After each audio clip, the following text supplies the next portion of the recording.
हम पहुंच चुके हैं। विराज ने कार रोकते हुए कहा, क्या अब हम बात कर सकते हैं?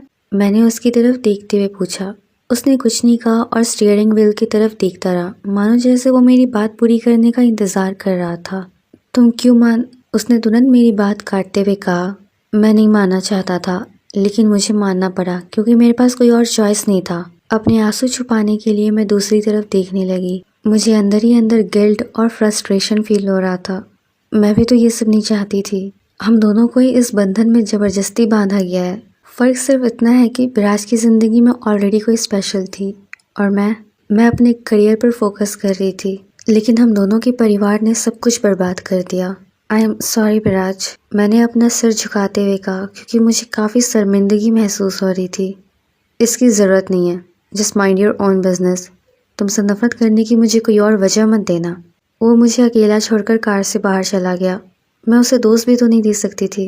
वो अपने प्यार के साथ खुश था, लेकिन इस फैमिली बिजनेस की वजह से उसके साथ मेरी भी ज़िंदगी खराब हो गई।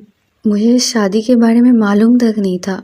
अभी अभी तो मेरी लाइफ में सब कुछ ठीक होना शुरू हुआ था, पर मेरे परिवार ने दोबारा मेरी ज़िंदगी में प्रॉब्लम्स क्रिएट कर दी।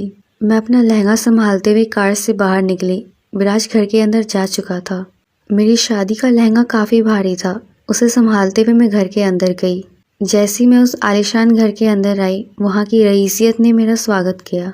महंगे से महंगा फर्नीचर, रॉयल कारपेट, खूबसूरत इंटीरियर्स, वहाँ सब कुछ बेहतरीन था। ऐसा नहीं है कि ये सब मेरे पास नहीं था। मैं ऐसी माहौल में पली बड़ी हूँ। फ़र्क सिर्फ इतना था कि अब मुझे एक अजनबी के साथ ऐसे माहौल में रहना होगा। पर क्या मुझे इन सब की ज़रूरत थी? नहीं, मुझे ये सब नहीं चाहिए था।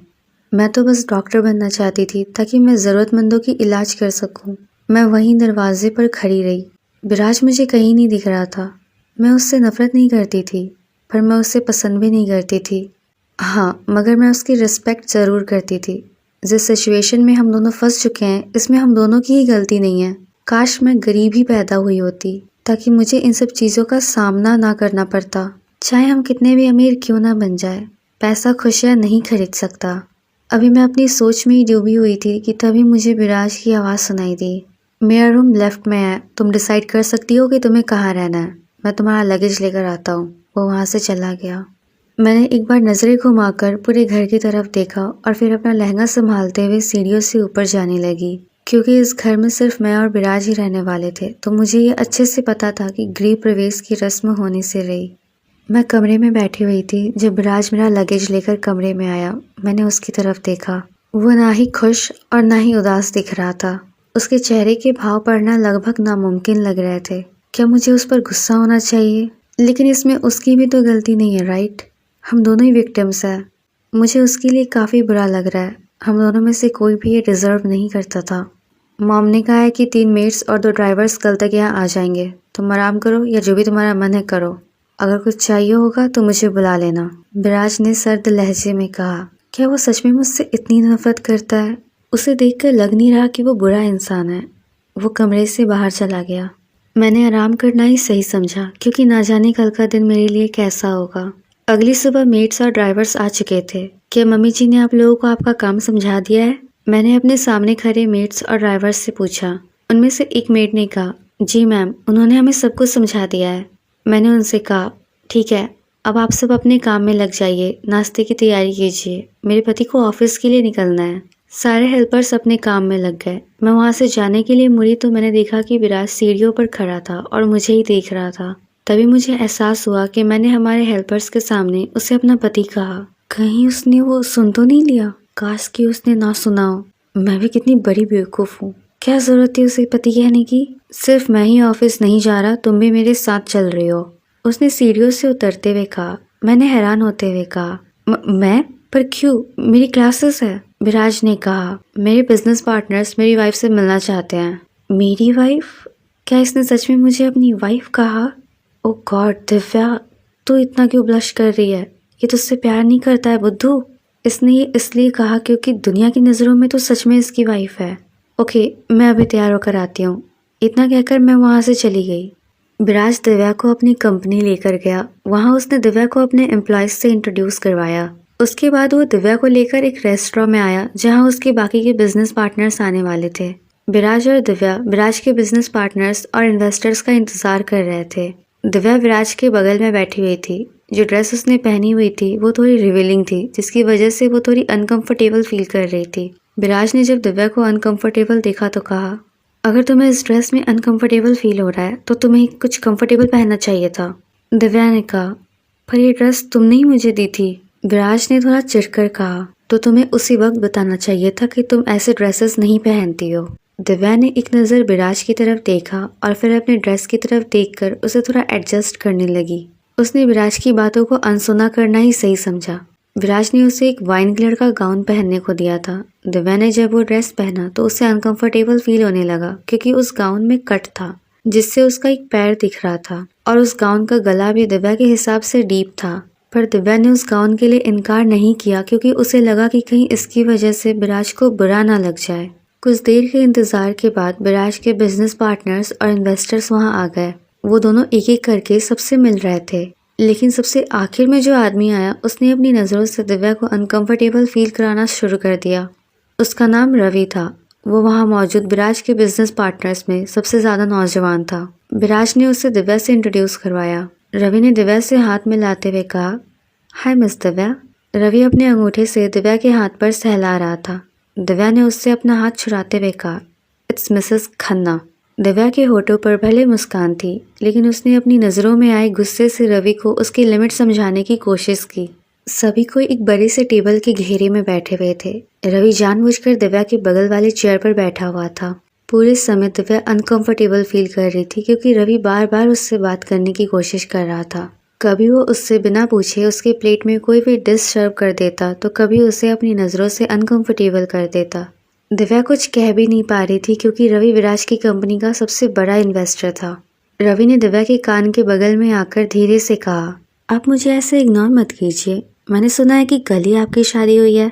कैसी रही आपकी कल की रात? विराज ने आपको खुश करने में कहीं कोई कसर तो नहीं छोड़ी? You know what I mean, right? Divya से रवि की बातें सुनी नहीं जा रही थी। उसने विराज का ध्यान अपनी तरफ खींचने के लिए उसकी शर्ट की बाजू पकड़ ली। विराज, जो कि बाकी सबसे बात करने में बिजी था, दिव्या के उसके बाजू पकड़ते ही उसने दिव्या की तरफ देखा और प्यार से बोला, हाँ कहो। उसे ऐसे बात करता देख दिव्या को अपने पेट में गुदगुदाहट सी महसूस हुई। उसकी आवाज़ सुनकर दिव्या को एक राहत से मिली। दिव्या ने तय किया कि वो विराज को रवि के बारे में बताकर उसका मूड खराब नहीं करेगी। वो मुस्कुराते हुए विराज की तरफ सरक कर बैठ गई। रवि अब उसे परेशान नहीं कर पा रहा था। कुछ देर बाद विराज अपने चेयर से उठा और दिव्या से बोला, मैं वॉशरूम जा रहा हूँ, तुम गेस्ट का ध्यान रखना, ओके? दिव्या ने हाँ में सिर हिला दिया। विराज वहाँ से चला गया। विराज के वहाँ से जाते ही रवि को वापस दिव्या के साथ फ्लर्ट करने का मौका मिल गया। बाकी सब आपस में बिजनेस की बातें कर रहे थे। दिव्या को बिजनेस के बारे में उतना आइडिया नहीं था, इसलिए वो चुपचाप सिर झुकाकर खाना खा रही थी। वहीं रवि दिव्या के पैर की तरफ गलत निगाहों से देख रहा था। जब दिव्या ने रवि को अपने पैरों की तरफ देखते हुए पाया तो उसने तुरंत अपने पैरों की तरफ देखा। उसने देखा कि गाउन के डिजाइन की वजह से उसका एक पैर पूरा दिख रहा था। उसने तुरंत अपना गाउन ठीक करते हुए अपना पैर छुपा लिया। रवि ने पहले बाकी बिजनेस पार्टनर्स की तरफ देखा। जब उसने देखा कि सब आपस में बातें करने में बिजी थे, तो उसने इस मौके का फायदा उठाते हुए अपने चेयर को दिव्या के थोड़ा करीब सरका लिया। दिव्या को समझ नहीं आ रहा था कि इस वक्त उसे क्या करना चाहिए। वो बस विराज के जल्दी लौटने का इंतजार कर रही थी। तभी अचानक रवि ने दिव्या के थाई पर अपना हाथ रख दिया, जिसकी वजह से दिव्या घबरा कर खड़ी हो गई। घबराहट से उसकी सांसें तेज हो गई थी। दिव्या ने अगल बगल देखा तो पाया कि सब उसे जजमेंटल नजरों से देख रहे थे। दिव्या को ऐसे माहौल की आदत नहीं थी। वो इन सब चीजों से हमेशा दूर रही है। जब उसने सबकी जजमेंटल नजरों को अपने ऊपर देखा तो उसे लगा कि उसने ही कुछ गलत कर दिया है। वो वापस बैठ गई, जिसकी वजह से रवि को और हिम्मत मिल गई। एक पल के लिए दिव्या को लगा कि वो वहां से उठकर चली जाए, पर उसे ये भी डर था कि कहीं उसकी वजह से विराज के बिजनेस में कोई प्रॉब्लम ना आ जाए। वो नहीं चाहती थी कि विराज उससे और नफरत करे। लेकिन तभी रवि ने दोबारा कुछ ऐसा किया जिससे दिव्या एकदम सुन्न हो गई। दिव्या की गाउन बैकलेस थी। रवि उसकी पीठ को गलत तरीके से छू रहा था। दिव्या को उसकी छुअन से घिन आ रही थी। वो अब और उसकी हरकत बर्दाश्त नहीं कर सकती थी। वो रवि पर उसकी हरकतों के लिए चिल्लाने वाली थी कि तभी किसी शख्स ने रवि की गर्दन पीछे से पकड़ते हुए उसे नीचे गिरा दिया, और अगले ही पल वो शख्स रवि के ऊपर घूंसों की बरसात कर रहा था। वो शख्स कोई और नहीं बल्कि विराज था। विराज ने रवि को दिव्या की पीठ को छूते हुए देख लिया था। रवि की बदसलूकी देखकर विराज का खून खौल उठा था। वहाँ मौजूद लोग हैरान होकर उन्हें देख रहे थे। How dare you to misbehave with my wife, Viraj ने रवि के चेहरे पर घूंसा मारते हुए कहा। रवि के नाक से खून बहने लगा था। दिव्या ये सब देखकर बहुत घबरा गई थी। उसे डर था कि कहीं विराज रवि की जान ही ना ले ले। रवि ऑलरेडी अधमरा सा हो गया था। विराज प्लीज स्टॉप, दिव्या ने विराज का हाथ पकड़ते हुए कहा। विराज ने रवि को गुस्से से घूरते हुए दिव्या से कहा, मेरा हाथ छोड़ो दिव्या, आज मैं इसकी जान ले लूंगा। जब दिव्या ने विराज का हाथ नहीं छोड़ा तो विराज ने गुस्से से दिव्या की तरफ देखा। विराज के गुस्से को देखकर दिव्या की पकड़ विराज के हाथ से अपने आप छूट गई। जब विराज ने दिव्या की आंखों में आंसू देखा तो उसने अपने गुस्से को काबू किया। उसने रवि को एक आखिरी घूंसा मारा और उसके कॉलर को पकड़ते हुए उसे अपनी तरफ खींचकर धीरे से उसके कान में बोला, मेरी वाइफ को टच करने की सजा तुझे जल्द मिलेगी। I'm gonna make sure that you will regret this for your whole life। विराज ने उसका कॉलर छोड़ दिया। वो खड़ा हुआ और दिव्या का हाथ पकड़कर उसे वहां से ले गया। उसने दिव्या के बैठने के लिए कार का दरवाजा खोला। दिव्या अपना सिर झुकाए कार में बैठ गई। विराज भी कार में बैठ गया। उसने कार स्टार्ट की। वो अभी भी काफी गुस्से में था। वो अपने गुस्से को काबू करने के लिए गहरी सांसें ले रहा था। दिव्या अपने आप को संभालने की बहुत कोशिश कर रही थी, लेकिन कुछ देर बाद वो खुद को रोक नहीं पाई और रोने लगी। उसे अपने आप से एक अजीब सी घिन आ रही थी। उसे लग रहा था जैसे उसके शरीर को किसी ने गंदा कर दिया हो। उसे कभी नहीं लगा था कि एक दिन इस घटिया एहसास से उसे भी गुजरना होगा। उसने अपने चेहरे को दोनों हाथों में ढक लिया ताकि वो अपनी तेज होती सिसकियों को रोक पाए। विराज ने उसकी ऐसी हालत देखी तो अपने एक हाथ से उसे अपने करीब खींचते हुए उसे हक कर लिया। वो एक हाथ से ड्राइव कर रहा था और दूसरे हाथ से उसने दिव्या को थामे रखा था। दिव्या उसके सीने पर अपना चेहरा छुपाए रो रही थी। विराज समझ रहा था कि उसके बस ऐसे हक करने से दिव्या ठीक नहीं हो जाएगी, पर वो और क्या कर सकता था। वो नहीं जानता था कि किसी को कंफर्ट कैसे फील कराया जाता है, क्योंकि उसे खुद कभी किसी ने वो कंफर्ट फील नहीं कराया, ना उसके परिवार ने और ना ही उसने जिससे वो प्यार करता था। करीब 1 घंटे के बाद दोनों घर पहुंचे। विराज ने कार रोकी। दोनों कार से बाहर निकले। विराज उसका हाथ पकड़कर उसे घर के अंदर ले गया। दिव्या अपने कमरे में बैठी रो रही थी। तभी वहां विराज पानी का गिलास लेकर आया। उसने दिव्या की तरफ पानी का गिलास बढ़ाते हुए कहा, ये लो पानी पी लो। दिव्या ने पानी का गिलास नहीं लिया। वो और ज्यादा रोने लगी। विराज उसके बगल में बैठ गया। उसने दिव्या को अपने सीने से लगा लिया। उसके ऐसा करने से दिव्या हैरान हो गई। विराज तो उससे नफरत करता था, तो फिर वो उसकी इतनी परवाह क्यों कर रहा है? ऐसे कई सवाल थे जो दिव्या के मन में आ रहे थे, लेकिन इस वक्त उन सवालों के जवाब जानने से ज्यादा दिव्या को विराज की जरूरत थी। विराज ने उसे अपने सीने से लगाए रखा और उसे जी भर के रोने दिया ताकि वो अपने अंदर के दर्द को पूरी तरह से बाहर निकाल सके। वो दिव्या को कंफर्ट देने के लिए उसकी पीठ को सहलाते रहा। काफी देर तक रोने की वजह से दिव्या विराज की बाहों में ही सो गई। जब विराज को यह एहसास हुआ तो उसने दिव्या को प्यार से संभालते हुए उसे बेड पर लिटा दिया और उसे कंबल उड़ा दिया। उसकी नजर दिव्या के चेहरे पर गई। कुछ पल के लिए वो दिव्या के चेहरे को देखता रहा और फिर धीरे से बोला, इतना रोने के बाद भी तुम कितनी खूबसूरत लग रही हो। मैं दोबारा कभी किसी को तुम्हें टच करने नहीं दूंगा, इस जन्म में तो बिल्कुल नहीं। वो वहां से चला गया। कुछ देर बाद विराज की कार एक खंडर जैसी जगह पर रुकी। विराज ने सिगरेट की एक कस ली और फिर कार से बाहर निकलकर उस खंडर के अंदर चला गया। वहाँ एक कमरा था जिसमें कुछ आदमी अपने हाथ में डंडे लिए खड़े थे और बीचों बीच एक आदमी कुर्सी पर बंधा बैठा हुआ था, जिसके पूरे शरीर पर चोट के निशान थे और उसकी आंखों पर पट्टी बंधी हुई थी। वो आदमी रवि था, जिसे विराज ने अपने आदमियों के जरिए किडनैप करवाया था। विराज ने रवि को इस तरह दर्द से कराहता देखा तो उसके होठों पर एक हल्की मुस्कान आ गई। उसने एक आदमी से कहा, इसकी पट्टी खोलो। जैसे ही रवि की आंखों के ऊपर से पट्टी खुली, उसने अपने सामने विराज को खड़ा देखा जो सिगरेट की कस ले रहा था। रवि ने हैरानी से कहा, विराज तुमने मुझे किडनैप किया है? विराज ने आराम से कहा, हाय रवि, कॉन्ग्रेट्स, तुम पहले शख्स हो जिसने मेरा ये बुरा साइड देखा है। उसे ऐसे देख रवि को घबराहट होने लगी, क्योंकि वो अच्छे से जानता था कि विराज उसके साथ ऐसा क्यों कर रहा था। उसने थोड़ा कतराते हुए कहा, तुम्हें अपनी वाइफ की इतनी परवाह क्यों हो रही है? तुम्हारी तो गर्लफ्रेंड है ना? गर्लफ्रेंड वर्ड सुनते ही विराज का गुस्सा और बढ़ गया। विराज ने कहा, मुझे लगता है कि इस वक्त किसी भी चीज से ज्यादा तुम्हें अपने बारे में सोचना चाहिए। विराज वहां से जाने के लिए मुड़ गया। जाते हुए उसने अपने एक आदमी से कहा, इसकी तब तक पिटाई करो जब तक इसमें थोड़ी सी भी जान बची हो, और उसके बाद इसे इसकी ही कार में बैठा के इसे कार के साथ ही खाई में फेंक दो। सब कुछ एक एक्सीडेंट लगना चाहिए। इतना कहकर विराज वहां से चला गया। विराज की बातें सुनकर रवि की हालत खराब हो गई। वो चीख चीख कर उससे माफ़ी मांगने लगा, लेकिन विराज वहाँ से जा चुका था। विराज वापस घर पहुंचा। उसे लगा था कि दिव्या सो रही होगी, लेकिन वो जब कमरे में आया तो उसने देखा कि दिव्या बेड पर बैठी रो रही थी।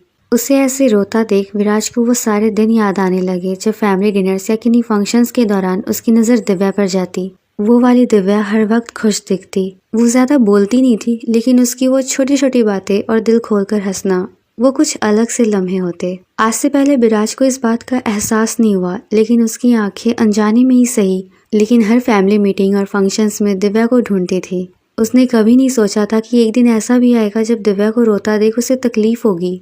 अब उसे समझ आ रहा था कि उसे तो दिव्या से कभी नफरत थी ही नहीं। वो बस अपने मुंह से कहता था, पर उसके दिल ने कभी दिव्या से नफरत की ही नहीं। ये शादी जिन भी हालातों में हुई उसमें दिव्या की गलती तो नहीं थी। विराज ने तय किया कि वो अपनी गलती सुधारेगा। वो दिव्या के पास गया।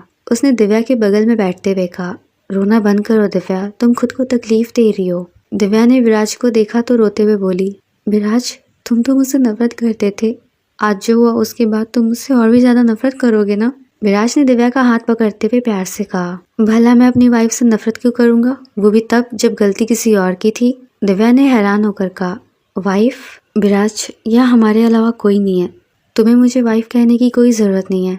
विराज ने दिव्या के आंसू पोंछते हुए कहा, सबके सामने भी मैं तुम्हें मेरी वाइफ कहूँगा और अकेले में भी कहूँगा, क्योंकि तुम मेरी वाइफ हो। मैंने तो ये बात मान ली है, अब तुम भी आदत डाल लो मेरे मुंह से वाइफ सुनने की। दिव्या ने विराज के हाथ से अपना हाथ छुड़ाते हुए कहा, ये तुम क्या कह रहे हो विराज, तुम अपनी गर्लफ्रेंड को धोखा नहीं दे सकते। विराज ने कहा, धोखा तो उस लड़की ने मुझे दिया है। आज रेस्टोरेंट में मैं जब वॉशरूम गया था तो मैंने उसे वहाँ किसी और आदमी को किस करते हुए देखा, और उसके मुंह से ये भी सच्चाई निकली कि वो मेरे साथ बस मेरे पैसों के लिए थी। ये सुनकर दिव्या शॉक्ड हो गई। उसने कहा, ये तुम क्या कह रहे हो विराज? विराज ने कहा, हाँ ये सच है, मैं उसकी वजह से अपनी फैमिली तक से लड़ा था, लेकिन लगता है मेरी फैमिली ने पहले ही उसके असली रूप को पहचान लिया था, तभी उन्होंने मेरी शादी तुमसे करवाने का फैसला लिया। विराज ने दोबारा दिव्या का हाथ पकड़ा और प्यार से बोला, दिव्या मैं इस शादी को पूरे दिल से निभाना चाहता हूँ। आज तुम्हें रोता देख मुझे एहसास हुआ कि अनजाने में ही, लेकिन मैं तुम्हारी परवाह करता हूँ। लेकिन मुझे तुम्हारा फैसला जानना है, क्या तुम इस शादी को निभाना चाहती हो? विराज की बात सुनकर दिव्या मुस्कुरा दी, क्योंकि भले ही पहले विराज और उसकी कभी नहीं बनी, लेकिन जिस वक्त विराज ने उसकी मांग में सिंदूर भरा था उसी वक्त उसने विराज को अपना पति मान लिया था। उसने हाँ में सिर हिलाया तो विराज ने खुश होकर उसे अपने सीने से लगा लिया।